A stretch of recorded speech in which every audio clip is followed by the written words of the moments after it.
Juízo investigativo seria uma heresia da Igreja Adventista do Sétimo Dia? Quer saber mais? Então fique até o final e confira vários segredos revelados.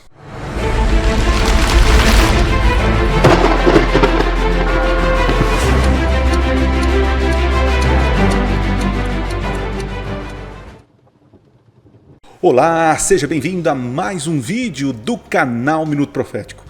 Eu sou o pastor Adriano. Se você está chegando aqui agora, né? Calma com os comentários, né? Às vezes eu faço alguma chamativa, a imagem meio chamativa, né? Aí aparecem os irmãos aqui, os próprios irmãos acabam exagerando nos comentários, né?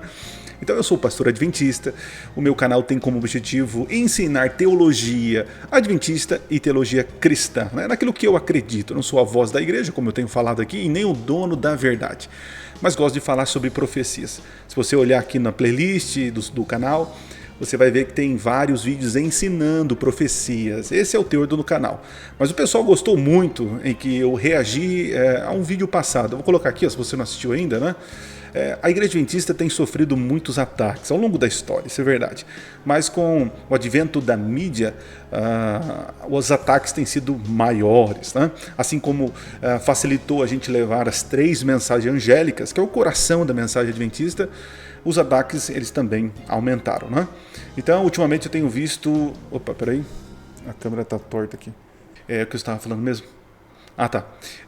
Então a Igreja Adventista tem sofrido muitos ataques com relação à sua crença no dom profético e no juízo investigativo, que é uma das crenças fundamentais dos Adventistas do Sétimo Dia.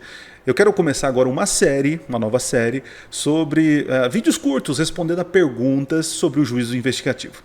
Eu fiz uma enquete lá no Instagram, perguntando qual é a sua dúvida sobre juízo investigativo. E, gente, vieram 102 perguntas, né? Das quais 102 perguntas, tinha ali perguntas que não eram sobre o juízo investigativo e perguntas repetitivas, né?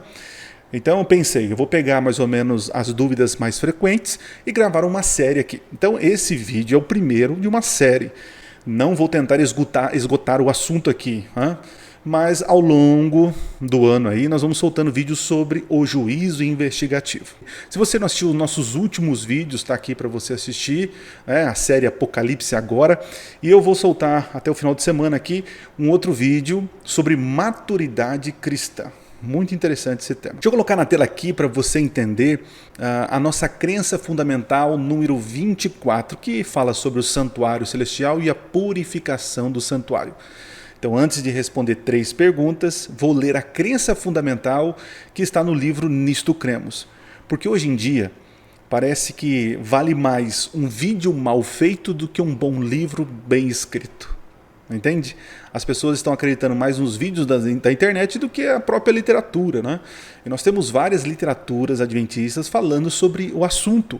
Mas infelizmente as pessoas preferem ver um videozinho curto do assunto e acreditar naquilo e esquecer as nossas bases aí. Deixa eu colocar aqui na tela para vocês então. Tá aí.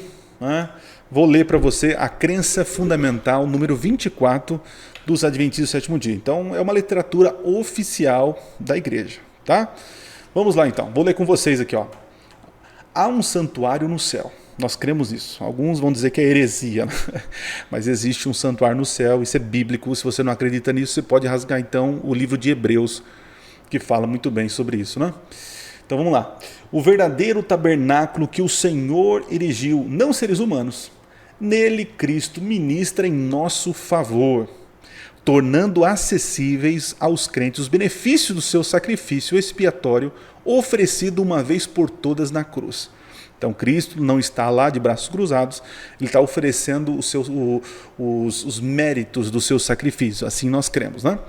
Em sua ascensão, Ele foi empossado como grande sumo sacerdote e começou seu ministério intercessório, que foi tipificado pela obra do sumo sacerdote no lugar santo do santuário terrestre. Então, o que Jesus está fazendo hoje é apenas concretizando aquilo que já acontecia no passado, que era uma sombra da realidade do trabalho de Cristo, né? Porque o santuário, as cerimônias eram tipos ou era uma sombra do ministério de Cristo, terrestre e celestial. Não esqueça disso, ok? Em 1844, no fim do período profético dos 2.300 dias, lá de Daniel 8, ele iniciou a segunda e última etapa do seu ministério expiatório. Isso aqui é importante você entender. Jesus veio na Terra e alguns falam, mas pastor, na cruz está consumado, acabou tudo. Não, se tivesse acabado tudo, terminado tudo, nós estaríamos já na eternidade. Então, nós cremos que não termina na cruz. A cruz, sim, é suficiente para pagar o preço do pecado. Agora, a expiação do pecado não acontece na cruz. Né? É um evento pós. Lembra no antigo santuário? O sacerdote matava o cordeirinho e depois não acabava ali. Ele pegava o sangue e entrava no santuário e agora o sangue era jogado sobre o véu, sobre o altar de incenso, transferindo o pecado. Então veja, o que nós cremos vai além da cruz. A cruz é suficiente para pagar o preço do pecado. Isso a gente não está discutindo. Mas nós não cremos que a obra de Cristo termina na cruz. Esse é o ponto. Muito bem, deixa eu falar isso, né? Vamos fazer um recorte aqui e falar bobeira. Então ele iniciou a sua segunda última etapa do seu ministério expiatório, que foi tipificado pela obra do sumo sacerdote, tal, lugar santíssimo do santuário terrestre. Ok. É uma obra de juízo investigativo. Como assim, pastor? A qual faz parte da eliminação final de todo o pecado. Prefigurada pela purificação do antigo santuário hebraico no dia da expiação. Nesse serviço típico, o santuário era purificado com o sangue de sacrifício de animais, mas as coisas celestiais são purificadas com o perfeito sacrifício do sangue de Jesus. Então, aqui já estou explicando e respondendo algumas boas perguntas que foram feitas, tá? Estou lendo isso aqui para dar mais base para a minha resposta. Vamos lá. Isso está na página 391 do nosso livro Nisto Cremos. Estou aqui com ele na mão. Aqui, ó, livro Nisto Cremos. Página 391, tá? Para você conferir. Então, antes de assistir um videozinho, ou acreditar no videozinho da internet, procure a literatura que nós temos, né? A literatura primária. Vamos lá. O juízo investigativo revela aos seres celestiais, não a Deus, quem dentre os mortos dorme em Cristo, sendo, portanto, nele considerado digno de ter parte na primeira ressurreição. Ok? Também torna manifesto quem, dentre os vivos, permanece em Cristo, guardando os mandamentos de Deus e a fé em Jesus, estando, portanto, nele preparado para a transladação do seu reino eterno. Muito, muito boa essa afirmação aqui, né? Esse julgamento vindica a justiça de Deus em salvar os que creem em Jesus. Declara que os que permaneceram leais a Deus receberão o reino. A terminação do ministério de Cristo assinalará o fim do tempo da graça para os seres humanos antes do segundo advento. Pois bem, vou voltar aqui. Então isso daqui você vai encontrar na literatura oficial da igreja, né, sobre a crença fundamental número 24. Deixa eu pegar as perguntinhas que foram feitas aqui. A primeira. Não vou esgotar o assunto, mas vai ter sequência essa série aqui. Então vamos lá. Por que Deus precisa investigar se Deus sabe tudo? Aqui tem um espantalho tremendo que eu vejo aqui na internet, né? As pessoas, que negócio de juízo investigativo, pastor, como assim? Jesus precisa investigar? Ele é onisciente, e é verdade. A gente nunca falou que Deus investiga para ele saber dos pecados das pessoas. A investigação acontece antes do retorno dele, porque ele precisa levantar provas ou levantar evidências para as testemunhas, né, no caso os salvos, né, de quem ele vai salvar. E por que ele salvou? E por que ele não salvou fulano? E por que ele deixou outros? Entende? A investigação aqui é para mim e para você e para os seres celestiais, para toda a criação. Deus pode julgar assim, mas Deus tem um processo, porque envolve criaturas limitadas. Então ele não quer deixar dúvidas para mim e para você do porquê ele salvou alguns e não salvou outros. O juízo investigativo não é para Deus saber, mas é para nós sabermos a justiça dele. Ok?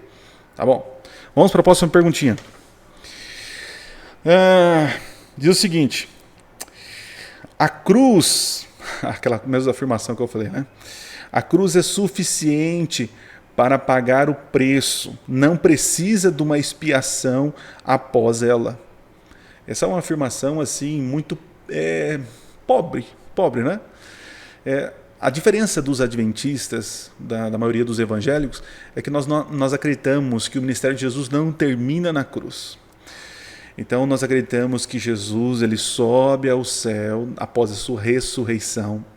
No capítulo 4 e 5 de Apocalipse, né, ali 5, vai mostrar que ele recebe toda a autoridade no céu e na terra. É onde ele desce ali com os discípulos, né, e ele fala, recebi então do Pai, né, toda a autoridade foi me dada no céu e na terra, agora vão e proclamem o Evangelho. Então, assim, após a morte, a ressurreição, Jesus recebe toda a autoridade no céu e na terra, e o evangelho começa a ser pregado. E Jesus não está lá agora no céu com os braços cruzados, né? Ele intercede por mim e por você. Ele é o nosso intercessor diante do Pai. Tá? Então a obra de Cristo não termina na cruz. Como eu falei anteriormente, o preço do pecado é pago na cruz do Calvário. Jesus, tendo os méritos, toda a autoridade, agora ele intercede por mim e por você no céu. Ah, pastor, mas que absurdo, Jesus ficou lá no primeiro compartimento no céu até 1844. Então, depois que ele entra num outro lugar no céu, eu, Adriano, acredito que ele subiu ao céu já como intercessor. E que ele não ficou num cantinho no céu até 1844, para depois então entrar num lugar santíssimo e começar a purificação no céu, ou seja, o juízo investigativo que tantos nós falamos, né? Que o juízo investigativo nada mais é do que a purificação do céu dos pecados lá registrados, né? Então essa é a segunda etapa de Jesus. A primeira foi morrer na cruz do Calvário e pagar o preço do pecado. A outra agora é interceder pelo ser humano e purificar o santuário celestial. Tá certo? Então, a obra de Cristo não termina na cruz. A expiação, ela continua. Tá certo? Outra perguntinha. E aí eu quero terminar com essa aqui. Essa doutrina criada por Irã Edson foi apenas inventada para apaziguar a grande decepção de 1844. Essa afirmação é interessante, né? Em 1844 houve grande desapontamento, nós falamos assim, né? Jesus não voltou. Os mileritas e os adventistas daquele momento acreditavam que Jesus voltaria em 22 de outubro de 1844.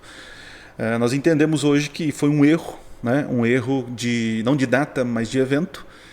Mas quando houve esse grande desapontamento, Jesus não voltou, Irã Edson, como conta a história dos pioneiros, ele entendeu que Jesus, naquele momento, ele estava agora exercendo uma nova função, que a purificação do santuário não era a terra, mas a purificação do santuário celestial. Então vão dizer que Irã Edson inventou isso para ir lá e apaziguar a seita, né? Esse movimento. É tipo assim, uma conversa fiada para enganar o povo, para continuar firme e forte.